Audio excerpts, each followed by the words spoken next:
The shocking case of Dr. Umair Aejaz, how a trusted Michigan doctor became a predator in white coat. It's the kind of story that sends shivers down your spine, because it's not about a shadowy criminal hiding in the dark. It's about a man wearing a white coat, a stethoscope around his neck, and the trust of hundreds of patients in his hands. Dr. Umair Aejaz, once a respected internal medicine specialist at Henry Ford Macomb Hospital in Rochester Hills, Michigan, now stands accused of one of the most disturbing sex crime cases in recent American history, a doctor turned predator. Dr. Aejaz was supposed to heal, not harm, but prosecutors say he secretly planted hidden cameras inside hospital rooms and medical facilities, recording patients without their knowledge or consent.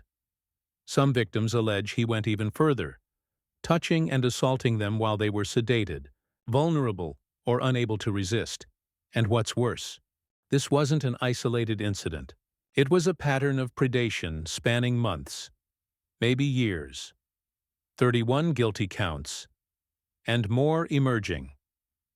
Earlier this year, Aejaz pleaded guilty to 31 counts in a wide-ranging criminal investigation involving secret recordings and sexual abuse. Most people thought that would be the end of it, but it wasn't. Now, 3 more victims have stepped forward with new complaints, bringing the case back into the headlines and raising chilling questions about how many more might still be out there. The hidden cameras scandal. According to new court filings, Dr. Aejaz allegedly installed hidden cameras in exam rooms and hospital areas, capturing videos and images of his unsuspecting patients. In one complaint, a woman says her privacy was shattered when she discovered that Aejaz had recorded offensive and sexual acts without her knowledge. Another alleges that the hospital itself, Henry Ford Health, failed to protect its patients from such invasions of privacy, a claim that could widen the scope of the case dramatically. Victims refused to stay silent. Attorneys from the Fieger law firm revealed that several victims felt ignored and muted in the original class action lawsuit filed in 2024. They were treated like just a number, said attorney Matthew Piccirilli. These are real people whose dignity was stripped away in a place that was supposed to keep them safe. Another lawyer, Paul Hubner, added that police are still uncovering evidence, and that many victims don't even realize what happened to them, since some were under medication or unconscious during the assaults. Hospital's response. Henry Ford Health, while declining to comment on the litigation, released a brief statement. We are deeply committed to ensuring and supporting the safety of our patients and team members, and we prioritize their safety in everything we do. But that statement has done little to calm public outrage.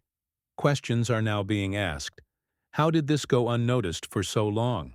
And what safeguards were in place to prevent something so horrifying from happening inside a respected hospital? A case that shakes public trust. The case of Dr. Umair Aejaz is more than a criminal investigation. It's a crisis of trust. Doctors are among the most respected figures in society. When one of them turns predator, it leaves a deep scar on the public's faith in the very system meant to protect them. What makes this story truly chilling is its setting, a hospital, where people go seeking comfort, care, and safety. Instead, they found violation, betrayal, and trauma that will haunt them for years. The unseen victims. While the courtroom battle unfolds, dozens of victims, known and unknown, are left trying to piece their lives back together. Some are too afraid to speak. Others are fighting for justice, not just for themselves, but to make sure no one else suffers the same fate. And as more complaints continue to surface, one thing has become painfully clear. This case is far from over. The final word. Dr. Umair Aejaz's story is a grim reminder that evil doesn't always wear a mask. Sometimes it hides behind a white coat and a reassuring smile. As investigators dig deeper, Michigan, and the entire medical community, is left asking one haunting question. How many more victims are still out there, waiting to be heard? Ma'am,